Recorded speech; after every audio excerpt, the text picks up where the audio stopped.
Hello বন্ধুরা, নমস্কার। আমি সুস্মিতা আর আমার ইউটিউব চ্যানেল সুস্মিতাস ক্রিয়েটিভিটিতে তোমাদের সবাইকে স্বাগত।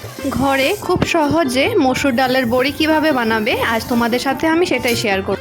আমি এখানে 200 গ্রাম মসুর ডাল নিয়েছি আর এটা আমি ওভারনাইটের জন্য ভিজিয়ে রেখে দেব। তোমরা যে কোনো সময় ডালটা ভিজিয়ে রাখতে পারো। ডালটা ভিজার জন্য 2 থেকে 3 ঘন্টা সময় লাগে। আর রাতে ভিজিয়ে রাখলে সকালে ডালের বড়ি প্রিপারেশনটা একটু জলদি হয়ে যায় আর একদিনের মধ্যে ডালের বড়িটা শুকিয়েও যায়।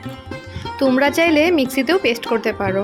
আমি পাটাতে বাটছি কারণ আমার মাকে দেখেছিলাম পাটাতে বেটে ডালের বড়ি দিত আর মার কথা মনে করেই কিন্তু আমি ডালের বড়িটা বানাচ্ছিলাম। আর মনে হচ্ছিল মিক্সিতে পেস্ট করলে হয়তো মায়ের মতো যেটা করার চেষ্টা করছি সেটা মায়ের মতো হতো না আর মায়ের ভালোবাসাটা আসতো না, তাই আমি পাটাতেই কষ্ট করে বেটে নিলাম। তবে আমি কিন্তু প্রথমবারই ডালের বড়ি বানাচ্ছি, আগে কখনো বানাইনি। তোমরা দেখে বলবে কেমন হয়েছে। ডালের বড়ির জন্য কিন্তু ডাল ভালো করে মিহি করে বাটতে হবে, দানা দানা থাকলে কিন্তু ডালের বড়ি হবে না। এবার ডালের বড়ির ডালগুলো বেটে আমি একটা বাটিতে নিয়ে নিচ্ছি। এইভাবে সব ডাল বেটে আমি বাটিতে নিয়ে নেব।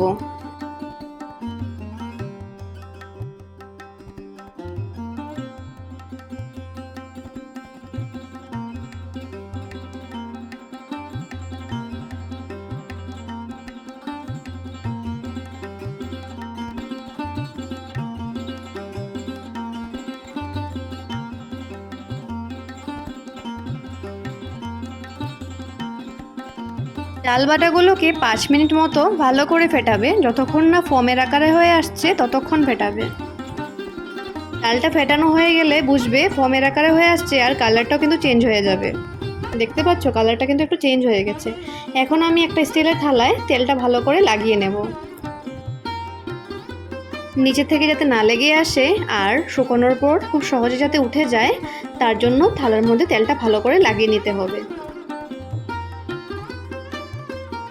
এখন আমি রোদে শুকানোর জন্য ডালের বড়িগুলোকে থালার মধ্যে সুন্দর করে সাজিয়ে নিচ্ছি।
এবার আমি ছাদে চলে গেলাম ডালের বড়িগুলোকে শুকানোর জন্য।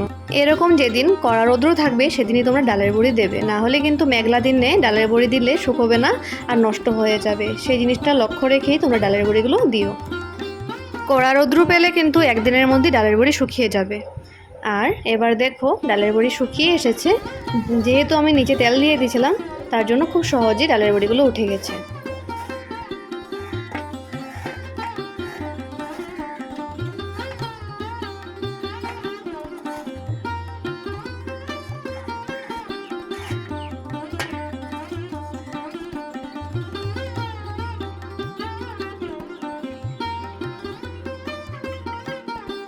ডালের বড়িগুলো ভালো করে শুকিয়ে গেলে একটা কৌটোতে আমি সুন্দর করে ভরে রেখে দেব। বন্ধুরা, তোমরা আমাকে কমেন্ট করে জানিও ডালের বড়িটা কেমন হয়েছে, আমার চেষ্টা তোমাদের কেমন লেগেছে। প্রথমবার বানিয়েছি তো তাই মার মতো 100% না হলেও 80% কিন্তু হয়েছে। তবুও তোমাদের যদি আমার চেষ্টা ভালো লেগে থাকে তবে আমার উৎসাহ হয়ে সবসময় আমার পাশে থেকো। বন্ধুরা, আমার নামের পাশে যে সাবস্ক্রাইব অপশনটা আছে সেখানে ক্লিক করলে আমি যখনই ভিডিও আপলোড করব তোমরা আমার ভিডিওগুলো কিন্তু দেখতে পারবে। তাহলে বন্ধুরা তোমরা ভিডিওটাতে অবশ্যই একটা লাইক, কমেন্ট, শেয়ার করে দিও আর যদি নতুন হয়ে থাকো তাহলে আমার চ্যানেলটাকে সাবস্ক্রাইব করে দিও। চলো টাটা, দেখা হবে নতুন ভিডিওর সাথে। তোমরা ভালো থেকো, সুস্থ থেকো।